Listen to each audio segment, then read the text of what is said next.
more. But of course, the first one we'd like to take today is motivation. We need a motivation. Trust me, to get off the bed this morning, it was a whole lot of struggle. I was like, can I just sleep more? Can I just rest a bit? No, don't complain. No. Oh You went for spa session during the weekend. Don't tell me you want to sleep because they've pulled out some stress. This morning, I don't know why. I'm like, I slept now, but I woke up with eye bags. That means I need more sleep. Oh Jesus! After a spa section. Anyways, that's coming out. She probably needs more spa section. I haven't got someone. Imagine what will happen to me. Probably I'll sleep for like 3 days. You will just sleep. Anyway, we need that motivation for the week. This is yesterday was the first Sunday, and of course, a Thanksgiving. Everybody danced. You were exhausted. You shouted, and I'm sure maybe that's one of the reasons why you're tired to wake up, because you danced your heart out. So of course, this motivation is to kick you into 2025, to make you start that job properly, take that step, leave your private, your former organization, join a new one, push your CV, make that business, write that proposal. Take that step, take that leap of faith and do what you need. That one is for motivation. I'm not a pastor. I'm not a motivational speaker. But trust me, whatever the job brings, we take. I think it's high time Galactic Television ordain you as a pastor. And you're going to be my treasurer. But don't spend the money. I will, trust me. Oh yeah. So anyways, let's quickly go for tips on motivation. And when we come back, we would be talking about turning 40, life lessons that every woman should know, what you need to accept, what you do not need to accept. So when we come back, we both will be talking to you about turning 40. We'll be right back. Let's take the tip.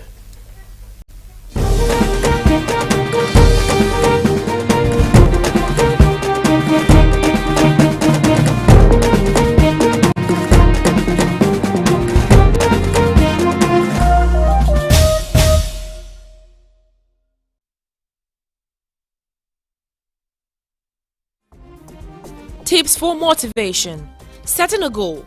Anything from getting a degree or landing a new job to achieving a new level of physical fitness is a big step towards improving your life.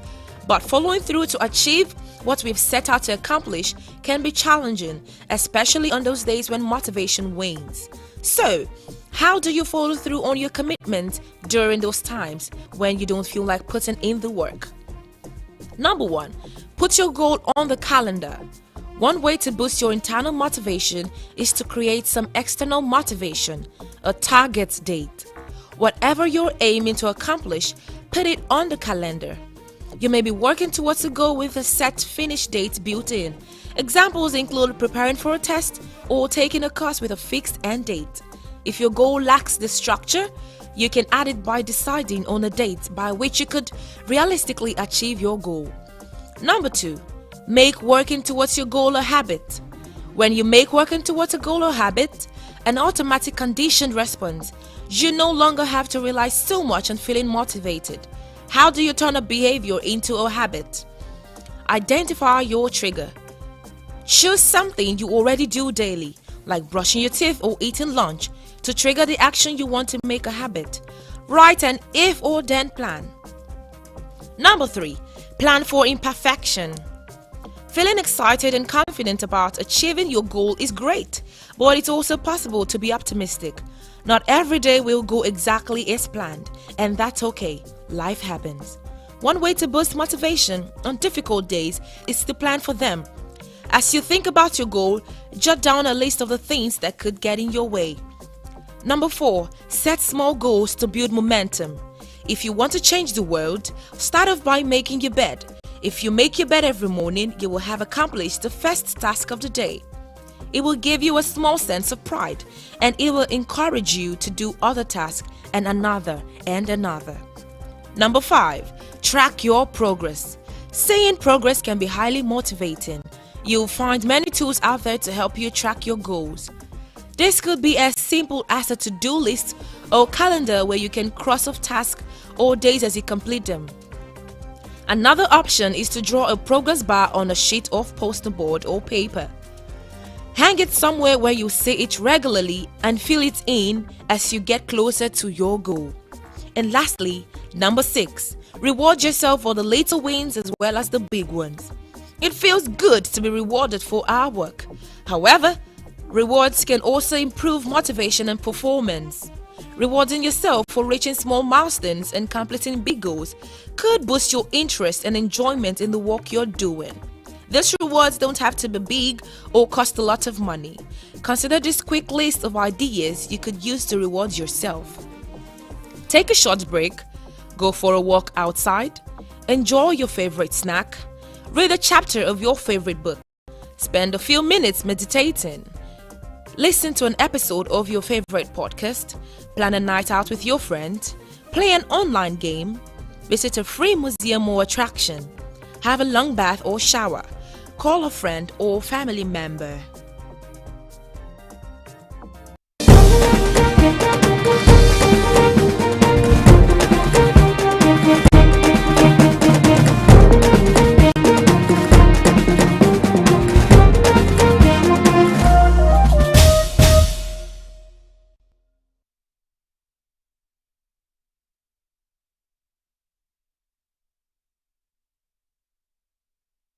Right, welcome back. You're still watching Women's Corner, and of course that is one of the most important motivations of all time you can follow through. It's not so much, it's about 3 minutes, but it is very, very encompassing. And of course we're talking about turning 40. That is for women, and of course the life lessons. You should know the life lessons that come with it. I want to tell you something. I know turning 40 is often, it seems like it's a very significant milestone for women. Like it's a huge deal. It is, because trust me, when it comes to reproductive system, you're already alert that okay, I could get to menopause.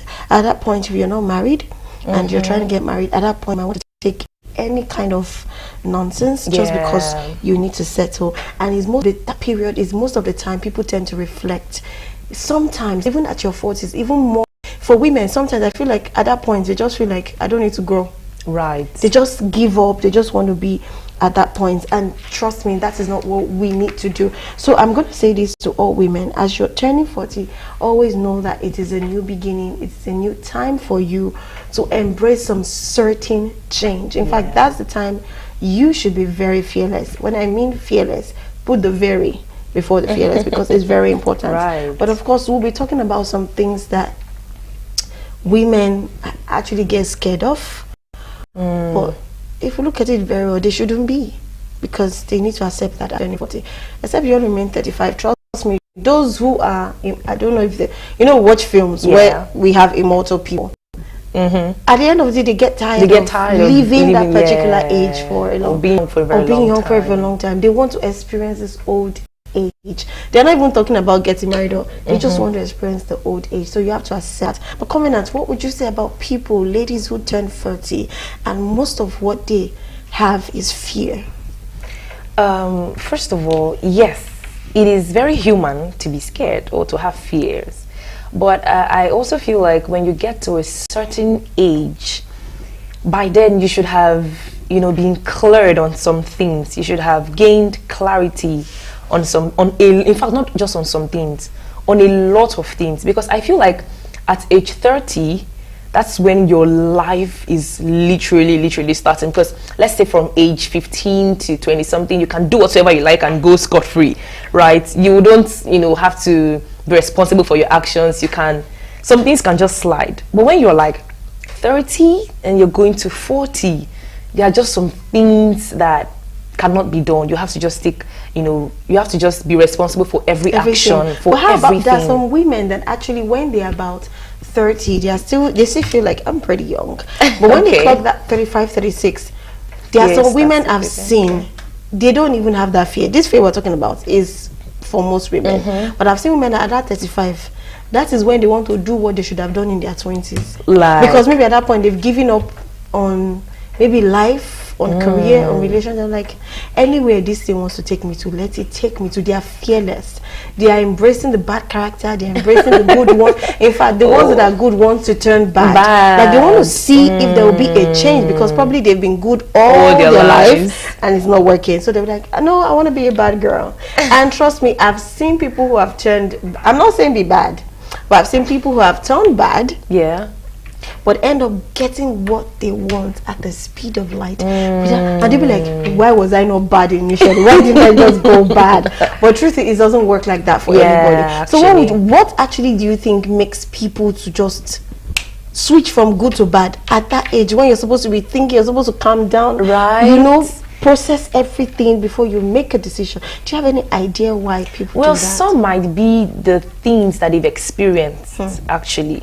Because everybody in their right senses, quote and unquote, everybody in their right senses would, when they've gotten to a certain age, they feel like, okay, there's some things I cannot allow anymore. There's some, I have to, you know, keep boundaries. There are boundaries. I have to do this thing. I have to have, you know, settled in this aspect. I have to, like, they will just have, they just have to, you know, be clear on a lot of things. So when they don't decide to turn bad, trust me, it is definitely an experience that they've had that is triggering that decision or that choice that they're about to make. So most of them, it's experience. Most of them is either peer pressure, or they've seen their friend, you know, do, you know, some bad things, and then they came out scot-free. I mean, they went away with it, or they even got blessings. Yeah, got more blessings. Like, that I could do this too. So it's also a mindset thing. It's also in everybody have, you know, the power to make choices. So in a way, are we supposed to judge people like that because they switched? So I stopped judging people when I realized that people do things not because sometimes they might not really want to do it, but they just because, you know, they fear some things, or because of the things that they've experienced. Trauma can also cause all of these things. So I don't even judge or criticize people when I see them, except they say that I've not gone through any experience, I just want to do it to just have a taste of it, I just want to do it to have a feel of it. Then I'll be like, say you're taking the wrong path. You are taking the wrong path, right? I just don't judge. Okay, well, actually good not to judge, because trust me, it's he who wear the shoes that know where it's pinches and how much they can even wear. Sometimes you see somebody, a very pretty girl, walking on the street of probably Ikeja, and she's looking how pretty, she's wearing her heels, or she's wearing her shoes, maybe not too flat, and she's just like, it won't need gone. Just stood, she stands, pull off the shoe and start walking barefoot. Now some people like, she's gone mad. Some people wonder that, okay, something is wrong with her, but trust me, oh my goodness, for a pretty girl to stand on the street, pull her shoe, hold the shoes, and you probably might not even endure what she has endured. Honestly, with those shoes. So, like you said, do not judge. Exactly. Like, I wish she's wrong. They've used that. You know, that normal ritual thing. They've used that. Trust me, she knows what she's doing. Oh my goodness. She knows what she's doing. So this is just to tell women that you have to embrace change. You have to understand that things are going to get tougher, especially when you feel like you've not gotten to where you are and you have a lot of work to do on yourself or people around you. Embrace it. Even if you're married, you're not married, you've given birth, you're not giving birth, always just accept that change, because trust me, you're going to get to 50, you're going to get to 60, and the earlier you understand and accept that change, the better for you, because you know you don't want to start understanding by 50, because trust me, if you understand by 40, you can still make a very great change before 45, before 50. But if you're just understanding what you need to understand at 40, you understand at 50, that's why they say a fool at 40 is a fool forever. I was just about to say that. And do you think that statement is actually true? Yes, it's true, but it's not specific. It's not like for a particular cause. They're just saying that if you do not get it, if you don't understand that life will squeeze the hell out of you. Oh my God. By 40, you do not understand. You think life is just a bed of roses. Trust me, roses have thorns. Of course. So you have to understand that while you're sleeping on roses, you gotta ordain the sister. Trust me. Yeah, very true. You don't get at 40, you will miss it. But such people, in fact, such people that have made that kind of mistake, trust me, I even prefer to talk to them, because their experience, the shame they had, the stigmatization makes them wiser than who even understood it at 40, because they made the mistake and they keep making it at 40, 45, 50, but they got better at some point and they are ready to. In fact, some of them are not even ready to correct a mistake. They will tell you, I just want to live life. Yeah, I just want to I've made a mistake and I want to teach people. And you see them, those are the people that when they sit down to talk to you, you think you just after 5 or 10 minutes you'll be dozing off. You sit to them 3 hours, honestly, you are not asleep. just resonating. You just like, honestly. did this happen to Ash? This? Wow. And you see some of them at that point, they're even more prettier. Exactly. Do you understand? They're more coordinated. See, let's just go for it because you already said they should ordain me. And we have Pastor Johnson here. Oh my goodness. So Pastor Johnson is going to ordain me. Then Ade is going to emerge me. Oh my goodness. So let's quickly go for an amazing one. And this is dressing a newborn baby. Why we did this? What's the reason why we are even saying dress a newborn baby? Oh, well, even a woman at 40 can still give birth, right? Or even before 40, we have a lot of, it wasn't last week, a guest, texted and she said, oh, she just gave birth. And I'm like, oh, that is so beautiful. So I also feel like, this particular person or this particular woman would need this tips. Yeah. I don't know if it's her first child or her second child, but I feel like for every newborn baby, there are different things that work for them. Are you bait a newborn baby? Bait, my goodness. They're so fragile. With this my small hands. I think I even need don't even know. I also need it. Yeah, please. Because you see, I can carry them, I can love them, like squeeze them, kiss them, swallow them up if I can. But trust me, I can't bathe them. I can only oil them, I can dress them, but it's not that I'm scared. When you're too careful, you might just. When you're too careful, it's even more dangerous because you end up hurting the baby. But when you're just careful, it's fine. But they will always say you can't be too careful. You should never be too careful. That's when you miss it. So let's go see how to dress a newborn baby. And of course, while you're dressing up a newborn baby, please, let's just be careful. Let's be careful. You don't also disfigure a baby because trust me, the babies they are giving birth to now, they call them alphas. No, beta. Oh yeah, beta. Yeah, they are the betas now from 2025. Any baby born from 2025 is a beta baby. So Gen Z, we have alpha and we have beta coming up in 2025. So be very careful because these people, they are our ancestors. Oh my goodness. That came that year, that period, they have come back again. Don't dress them anywhere. Second coming. Don't dress them anywhere because they will deal with you. Anyways, let's quickly go for this tip. I will be right back to the studio to continue the program. Stay with us.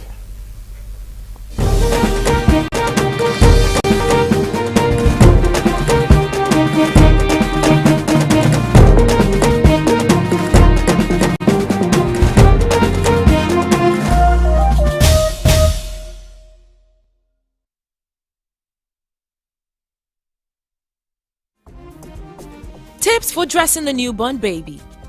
Newborns do not need a huge variety of outfits during the first few weeks. When dressing your baby, it's really important to keep them comfortable, not too hot and not too cold.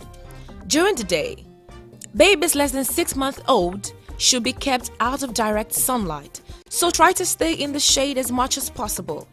Their skin contains too little melanin to give any protection from the sun, so they should not be exposed at all. Generally, when it's hot, a single layer is enough. Lightweight cotton is best as it's breathable.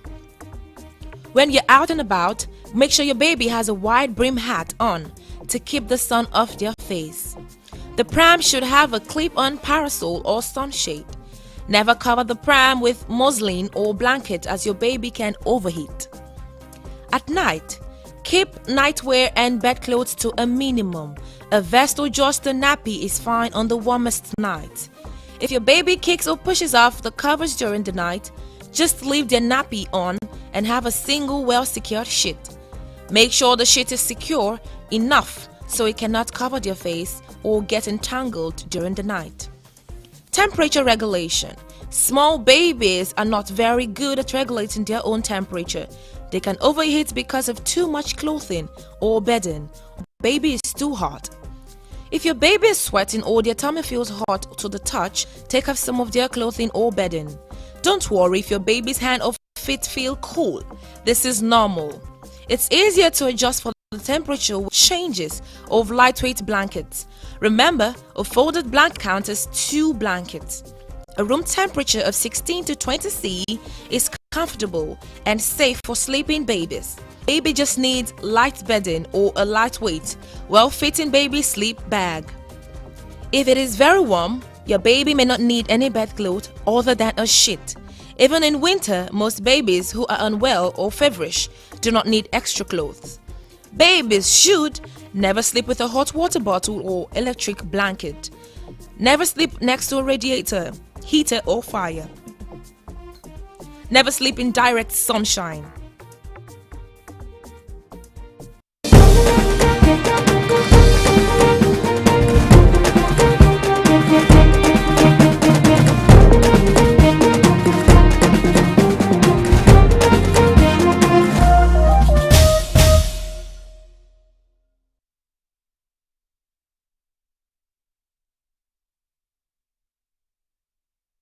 All right, yes, you're welcome back to Women's Corner, and of course we're talking about turning 40, which of course we want also tell you the life lessons one needs to know. Covenant, you have something to share. Yes, definitely. So I have I have something to share, and I would also ask a question. Of course. So when a woman turns 40, or before she turns 40, or she's in her 40s, she has to now start investing in her relationships, right? Which at this point, anybody, in fact, not just women, anybody turning 40 would have to choose quality over quantity.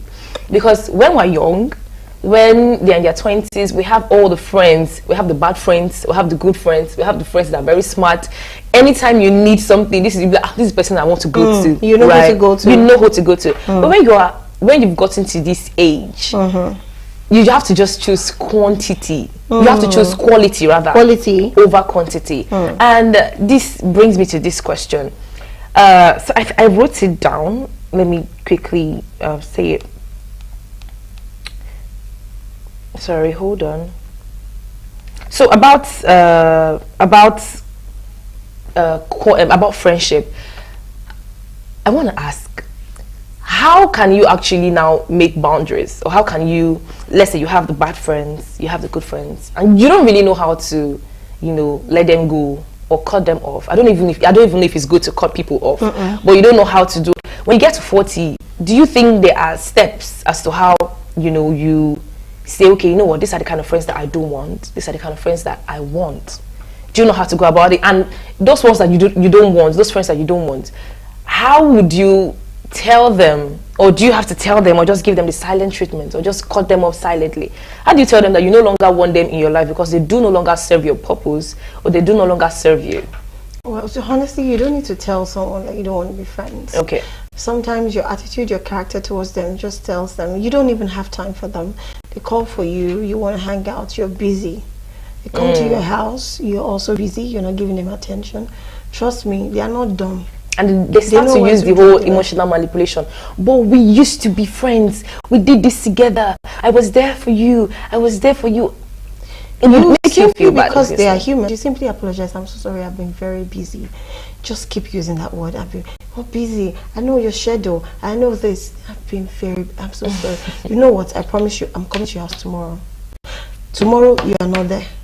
You apologize again. I'm coming to. They will give up on you. They will tell you, I beg, so you're saying you come to me. I know you will not come. Don't worry, me, I just said I should keep. Wow. They can't keep up. Nobody likes to give an energy they don't receive. Yeah. Nobody likes to show love to somebody and not get back in return. You will give up, you get tired. I'm not even talking about relation, I'm talking about friendship. Friendship. If I'm always showing you love, calling on you, checking up on you, at Covenant, how you doing? Are you okay? Have you eaten? Trust me, to get to a point I'll be expecting from you. And when I get vocal about it and tell you this is what I expect, and I see you're not challenging, trust me, just gradually I'll also pull out because I'm draining myself. I will still love and respect you, but I'm draining myself by investing so much. Very, in that very friendship. true, actually. So I think that's the best thing anyone can do, and that's one of the most important things that people need to understand. It's not even about turning 40. Is that wherever you are, when you're not getting the same energy back, you draw the line. Give yourself a break. Cut the person some slack. Maybe the person needs spacing. You guys can be closer again after 10 years. I've had friends whereby you guys are not really okay. After 5-6 years, we're not talking, no communication, nothing at all. And the time I remember there's somebody like that exists, or they remember there's somebody like me who exists. Once we start again, it's as though there was no space, there was no distance, there was no miscommunication. That is actually very good. So we come back, but trust me, when we come back, I'm sure there is a growth on their part, because trust me, the person might seem bad 10 years ago, you don't know how the person is going to be 10 years after. Very true. The person might even be the person you need and not those friends that you thought as your friends. Because trust me, the people that you think are your friends might not even really be your friends. Be your friends, exactly. If you say that bad one, that bad egg, that is the person that will stand for you. The person is just bad. Does not mean the person has bad traits. He just probably likes clubbing or like doing one bad thing. But when the person is with you, the person is not forcing you to do anything. He's just loving you. So I think everybody should understand how friendship works. They say yeah, bad manners corrupt good manners. Yeah, but yeah. I don't know. I've been with friends that are very, I won't say bad, but ways of life are not what you expect based on the Christian home I come from. But trust me, years down the line, they are the one that is even telling, babe, let me tell you, this is how it works, because they've seen it. They've experienced it. So they'll be like, you don't know anything, let me tell you. Nice. So they became the better teacher. And here I am. I'm still living the good life. I cannot teach them because that is all I know. Yeah, that is all you know. But they know the nooks and cranny, the bad, the good, and they tell you, if you do it this way, it works like this. If you do it this way, it works like this. And trust me, following what they say has always been the best way to work it out. You can't know. No man is an island of knowledge. Actually, trust me. very, very you true. still need those street smartness to work it out. Trust me. You need it. You know when people say, when life throws you lemon, you make a lemonade out of it. If you're a good girl, you are too good a girl. You're too good a human being. Trust me, you might not be able to make lemonade out of your lemon. It takes street smart. It takes ruggedness. It takes being brutal, bruised. Ooh, exactly. To say I want to make a lemonade, you will suffer. When you suffer finish, it's you that will say, okay, I've made it and I want to go forward. But if you have not suffered, you will not understand what lemon is. Talk more lemon. You're just enjoying life. Anyways, I want to say something else again for people who are turning 40, which is very important. And I think a lot of women tend to skip that part. And that is understanding that you need to be more personal at 40. Yeah. Have friends, share your information, do things you need to do, talk to people, play with people, hang out. But you need to understand that you need more personal space. Yeah, very starting true. from 40. It's not just you have to be. I'm not talking about the men. Trust me, women. Men, when they are getting to their 40s, their 50s, that is when they don't even know what personal space is. In fact, their personal space, they will include people into it. They say, I need to breathe. I need to breathe. They're outside with their friends, they're drinking. But that's their breathing.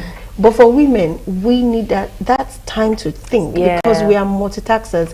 We have a lot we need to do with our head, so we have to do that. And also, there's another one that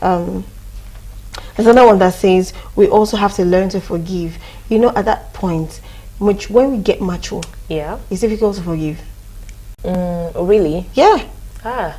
Now it's easy for you. Trust me. You get to 30, you get to 35. If you are forgiving, like you forgive like water, as you're drinking water, you have a good heart. Oh, wow. Because at that point you have a lot of boundaries, you have a lot of standard, you have suffered, you have created yourself to a particular point in your life, and you will not want to take nonsense. Then somebody now gives you nonsense, you now forgive, and the forgiveness, the person will probably not even apologize to you. You just have to forgive because you want to take a step further, you want to move forward, maybe away from the person or whatever. It takes a whole lot for a mature person to forgive. Why do you think children will fight with themselves? They will beat themselves. And after about 5 minutes. 5 minutes is too much. Leave that place and come back. They are already playing, they are hugging. Because they are children. And that's why even the Bible even said, you have to be like a child. Yeah. Before you can even like make it, before you can even see that or whatever. Before you can, in fact, it takes a whole lot. But when you're getting matured, a lot of things pain you. You react to a lot of things. Sometimes you even see somebody who pass, somebody that greets you before, maybe somebody younger to you, will not pass you, will not greet you, or he will not greet you. And adults will start feeling offended because of greeting. True. Greeting that will not take us anywhere. It's just out of respect. You not say, that's how she did yesterday. She passed now. She did not greet you. You're already angry. So you have to learn to forgive. You have to turn the blind eye. And also, finally, the one I want to mention is you also have to let go of perfectionism. Very, very, very We important. like perfection. Very important. You know, you said something. You said it's not about the quantity, it's about the quality. Actually. And that quality is almost like a perfect picture of what you want. Trust me, you have to let go of those perfect pictures, because you are not even close to perfect. If you're close to perfect, at that 40, you would have achieved everything you wanted. So while you are trying to make sure that things are working for you, while you're trying to make sure that you want the quality, you have to understand that don't expect too much from people. From people, yeah. Don't expect that the person coming next to you is going to be perfect. Make sure that you can even give excuse for people's imperfection. Like, okay, he didn't call me or try yesterday. Maybe he's busy. Let me just, not that you did not call me. You just call him. This friendship is over. You have done it before. Jokingly. Okay. So, you know, what you could do as a mature person, you know, nothing is perfect. You call up, what happened? I was expecting your call, you didn't call me.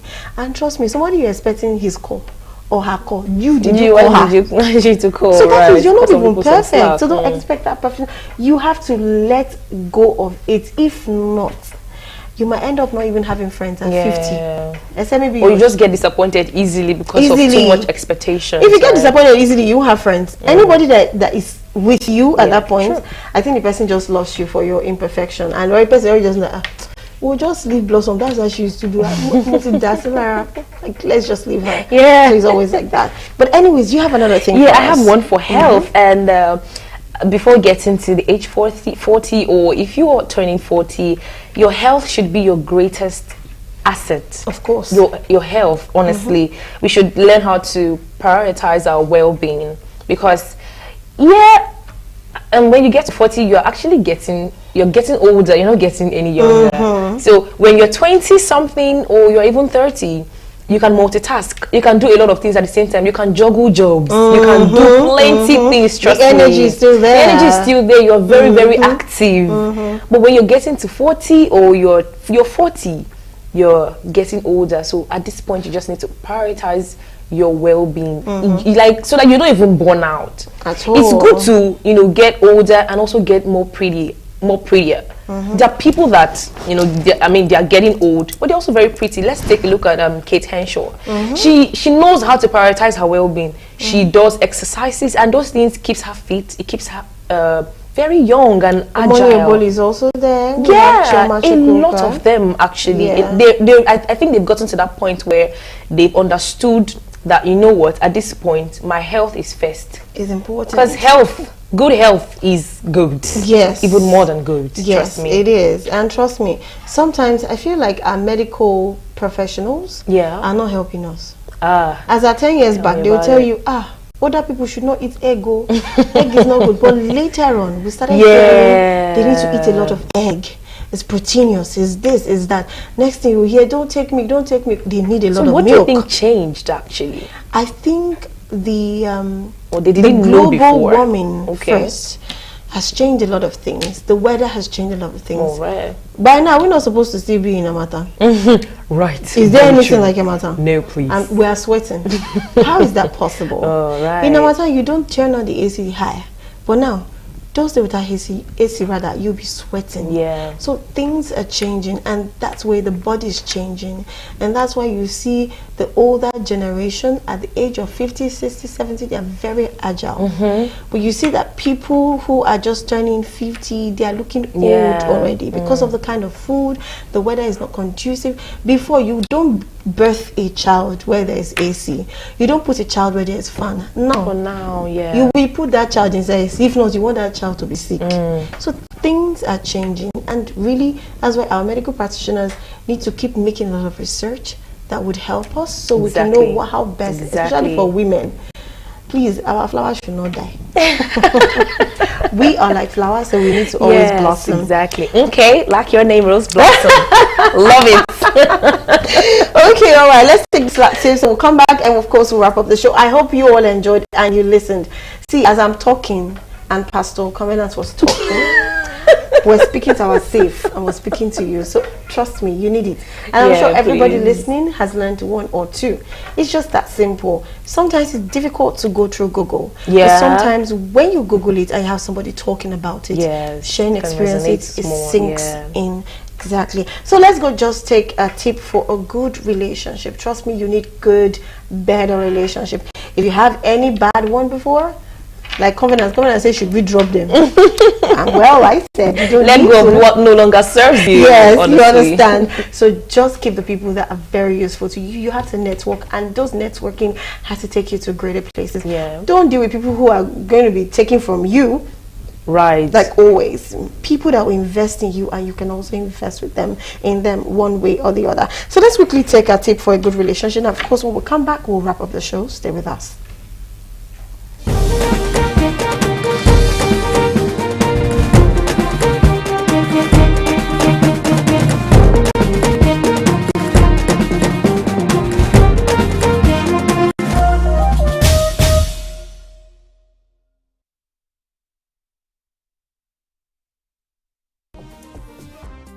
Tips on relationship. Building and maintaining healthy relationship is an important part of looking after our mental health. Here are 6 top tips to support you with yours. The first tip is get to know yourself. Take the time to appreciate yourself and get in touch with your emotions to be able to express yourself clearly and more effectively. Not knowing how to regulate your emotions and express them healthily can negatively affect your mental well-being. Number 2, put in the work. Healthy relationships are not found but built. A healthy relationship needs commitment and willingness to be accommodating to each other's needs. Number 3, set and respect boundaries. Setting boundaries is not only about what you don't like or what you don't want in your relationships, but also about letting the people around you know what you appreciate. Think about and let others know where your boundaries are, respecting your time alone, for example. Doing this can take the pressure off your relationship to commit to anything unrealistic. Number 4, talk and listen. All relationships have disagreement, and that's okay. What matters is how you talk and listen to one another. Listen to understand rather than listening to respond. Don't be afraid to express your emotions or vulnerabilities with people you trust. Number 5, let go of control. A lot of life is about how we react to our experiences and encounters. Knowing that you can only really control what you do and not what anyone else does will save you time and stress. Number 6, reflect and learn. If you have a healthy way of expressing your feelings, you're able to react to other people's in a healthy way. Being angry with someone often comes from a place of feeling hurt and upset. If you can recognize that, you will communicate it and build better relationships with others or your spouse. Reflect on the relationships that work best in your life. What qualities do these relationships have, and how can you bring these qualities into other relationships?